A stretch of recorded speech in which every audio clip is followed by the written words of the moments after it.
March Madness raked in millions of dollars for schools in the NCAA tournament, but for the first time, the players also were able to make money off of their appearances.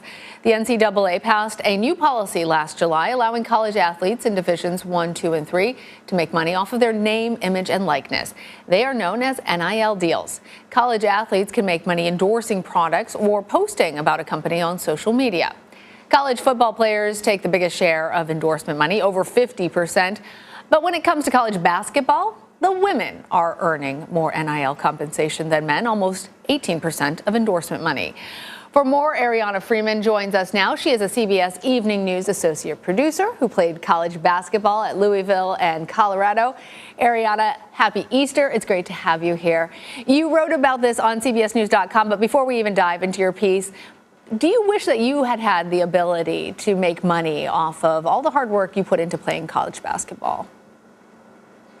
Well, happy Easter to you, Lana, and thank you so much for having me.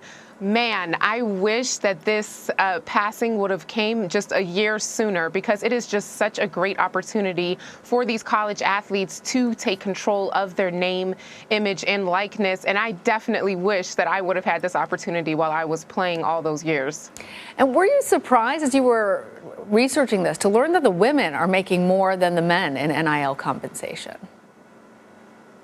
Oh, absolutely. An Open Doors and NIL tracking company made big splash in the sports news last month when they released new data showing that women basketball players actually rank second to football players in NIL compensation and endorsements. Of course, there's always been this stigma that male basketball players are more popular and they make more money than women athletes. So to see that data show that actually, hey, we're here. Women basketball players are able to make money just like the men, and even more so than some, was huge. Why do you think it's almost parity? The women are making a bit more, but why do you think that they're making more than their male counterparts, especially since in so many other sports the differential between what female players make, especially in endorsement deals, and male players is huge?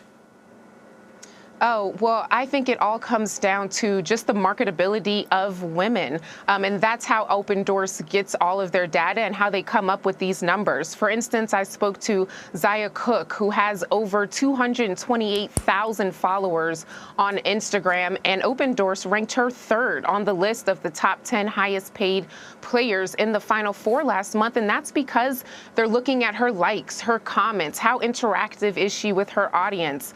She's partnered with Open Doors, H&R Block, Fenty Beauty, and that's really how they come down to these numbers and get these rankings, is how many people are following you, how big is your marketability, and for her, it's huge. What does that translate into in terms of numbers? Were you able to find that out, and what does she plan on doing with all of that money?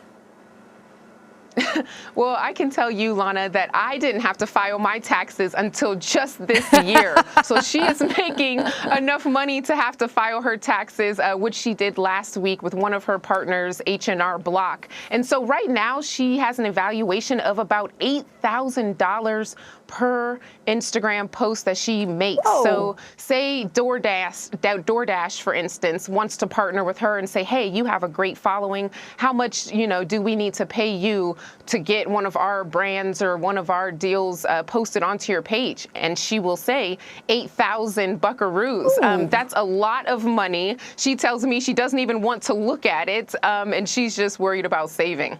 Well, good for her. We hope she puts that money to good use. From what you've seen in your research of NIL compensation, do you think that the money going to female athletes is going to continue to increase from here, level off, decrease?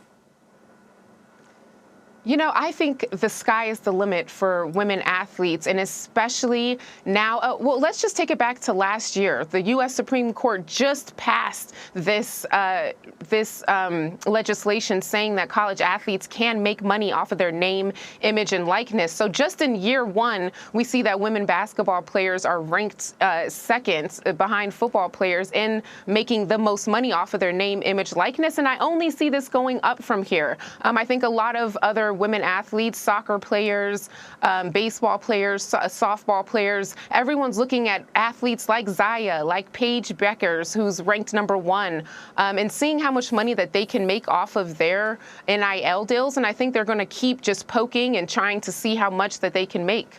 Ariana, you mentioned that the Supreme Court was asked to weigh in on this. This has long been a controversial question about whether student athletes should be considered students first and as a result shouldn't be compensated.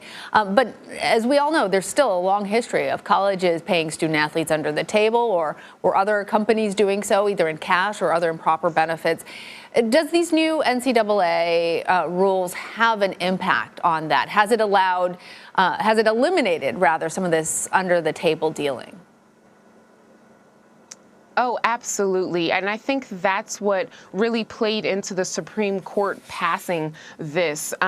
College athletes, college sports has forever been a scandalous sort of category that everyone knows about. But the fact that they've passed this legislation, now athletes don't have to hide anymore. The fact that they have these companies approaching them, wanting to make deals. These companies no longer have to try to slide money under the table to these college athletes that they believe are going to make it to the league, be able to make a lot of money in the future and try to partner with them early, because now it's all out in the open. And to be honest, I think that this was something that was needed a long, long time ago, because these student athletes work so hard, and they do have 1 million followers, 500,000 followers. Zaya has over 228,000 followers. They should be able to make money off of their own name, image, and likeness. Ariana, appreciate your reporting on this as well as your firsthand lived experiences. Appreciate you. Thank you, Lana.